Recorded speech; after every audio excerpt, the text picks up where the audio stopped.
तो इसे अनुसूचित जाति जनजाति लोगों का कार्यक्रम कहा जाता था और सामान्य वर्ग के लोग या दूसरे समाज के लोग हैं वो इसमें भागीदारी नहीं करते थे। लेकिन आपने देखा धीरे धीरे धीरे बाबा साहब को सरकार ने और सभी समाज ने स्वीकार कर लिया है और इसीलिए हम कहते हैं कि बाबा साहब डॉक्टर भीमराव अंबेडकर सिर्फ दलितों के मसीहा नहीं बल्कि वो पूरे विश्व के मसीहा थे और इसीलिए उनको विश्व रत्न की उपाधि भी दी गई है। बनकर साहब का बहुत सुंदर कार्यक्रम है, इसके बीच में हम ज़्यादा रुकावट नहीं डालेंगे, लेकिन क्योंकि आप सब यहाँ एकत्रित हुए हैं तो कुछ चंद बातें हम करना चाहेंगे। वो ये है कि बाबा साहब डॉक्टर भीमराव अंबेडकर को हम आस्था के साथ मानते हैं, लेकिन मेरा ये कहना है कि सिर्फ आस्था तक सीमित रहने के बजाय हमको उनके द्वारा बताए गए मार्ग पर चलकर देश और समाज की सेवा करनी चाहिए। और हमको इस बात को भी तोड़ना चाहिए कि जो लोग बाबा साहब की बात करते हैं, क्या बाबा साहब के द्वारा लिखे संविधान की वो पालना कर रहे हैं? क्या बाबा साहब ने जो मार्गदर्शन करवाया उस पर चल रहे हैं? क्या उनके जो सिद्धांत हैं उन पर चलकर वो देश और समाज की सेवा कर रहे हैं? हमारी सरकारें आती हैं जाती हैं, लेकिन अभी कुछ दिनों से हमने देखा कि बाबा साहब को लेकर के बहुत ज़्यादा उत्सुकता सरकार के अंदर है और इसलिए हम बार बार ये आगाह कर रहे हैं हमारे लोगों को कि हमको इस बात को परखना पड़ेगा कि जो लोग बाबा साहब की बात करते हैं क्या वो बाबा साहब के जो लोग हैं उनके प्रति वो चिंतित हैं या नहीं है। अभी हाल ही में कुछ वर्षों से जो हमारी आरक्षण व्यवस्था है, जिसको बाबा साहब डॉक्टर भीमराव अंबेडकर ने कड़े संघर्ष के बाद, और कहानी लंबी है, बनकर साहब बारी बारी से हमें बता रहे हैं, पूना पैक्ट के माध्यम से हमको जो आरक्षण मिला वो देश के आज़ाद होने से और भारतीय संविधान के लागू होने से लेकर अब तक सबसे ज्यादा खतरनाक दौर से गुजर रही है। आरक्षण व्यवस्था पर चोट की जा रही है, माननीय न्यायालयों के द्वारा उसे समाप्त करने का प्रयास किया जा रहा है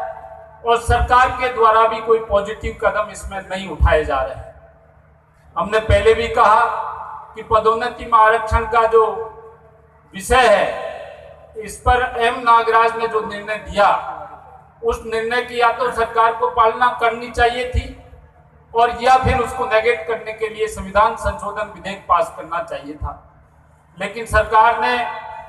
उसकी पालना नहीं की और जो नेगेट करने के लिए 117वां संविधान संशोधन विधेयक राज्यसभा में पास हुआ वो अभी तक लोकसभा में पास नहीं हुआ। हमने माननीय प्रधानमंत्री जी से ये रिक्वेस्ट किया है, all India SC/ST railway employees association ने जो राष्ट्रीय दलित पंचायत के बैनर पर महारैलियां की, अभी पिछली जो महारैली 21 नवंबर को हुई, उस दौरान भी हमने ये रिक्वेस्ट किया है या तो आप इस सुप्रीम कोर्ट के आदेश की पालना कीजिए या उसको नेगेट करने के लिए संविधान संशोधन विधेयक पास करिए। और यदि ये दोनों में से आप कोई काम नहीं करते हैं तो ये एक प्रश्न वाचक चिन्ह लग जाता है कि जो प्रधानमंत्री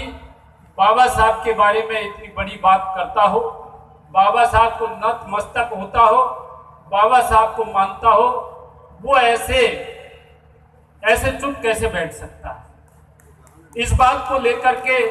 हमें कुछ सफलता मिली है। पिछले दिनों प्रधानमंत्री जी ने एक ऑफिसर नियुक्त किया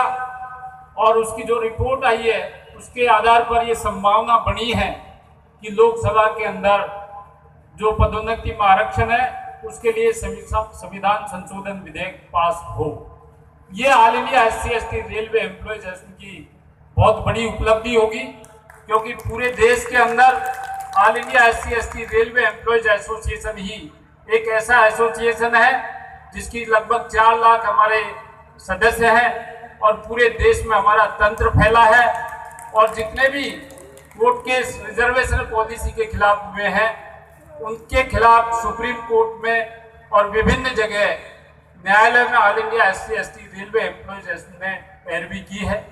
और इसी कारण से हमने अपने जिम्मेदारी को समझते हुए राष्ट्रीय दलित पंचायत के बैनर पर ये संघर्ष की शुरुआत की और आज ये संघर्ष आगे बढ़ता जा रहा है। साथियों, पदोन्नति में आरक्षण ही नहीं, प्राइवेट सेक्टर में रिजर्वेशन नहीं है, जुडिशरी में रिजर्वेशन नहीं है, सिंगल पोस्ट में रिजर्वेशन नहीं है और जितना भी गैर सरकारी जो तंत्र है उसमें कहीं भी आरक्षण नहीं है और फिर भी हमारे आरक्षण को समाप्त करने की कोशिश की जा रही है। अभी आपने देखा समता आंदोलन समिति का जो कंटेम्प्ट पिटीशन लगा, उसके रेफरेंस में हमारे जो सीनियर लोग हैं उनको प्रमोशन से वंचित किया जा रहा है और जो सीनियरिटी से प्रमोशन होते थे उस पर रोक लगा दी गई है। यही नहीं, जो चंडीगढ़ हाईकोर्ट का जो जजमेंट आया, फिरोजपुर ने जो सर्कुलर जारी किया, उसके रेफरेंस में आरक्षित पद होते हुए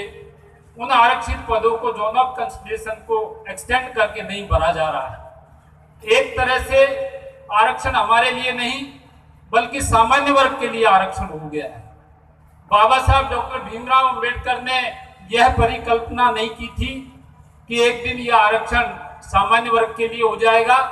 और हम लोग एक निर्धारित प्रतिशत तक सीमित हो जाएंगे। तो ये एक गंभीर विषय है। जो सरकार के अंदर लोग बैठे हैं उनका भी ऐसी सोच है कि निर्धारित प्रतिशत से ज्यादा आरक्षण नहीं मिलना चाहिए। हम भी निर्धारित प्रतिशत से ज्यादा आरक्षण की मांग नहीं करते हैं, लेकिन जो हमारी कैपेबिलिटी से, जो ऑन मेरिट से, ऑन सीनेट से जिसका प्रमोशन में नंबर आता है उसको प्रमोशन मिलना चाहिए। मैं ज्यादा वक्त नहीं लूंगा, लेकिन ये आह्वान करूंगा कि कठिन दौर है, all India SC/ST railway employees के आप हाथ मजबूत करें। हमारे जो राष्ट्रीय महासचिव हैं अशोक कुमार जी, उनके नेतृत्व में जो हमने राष्ट्रीय दलित पंचायत का बिगुल बजाया है, इसको अब मैं समझता हूं कि गांव-गांव और हर तहसील और गली मोहल्ले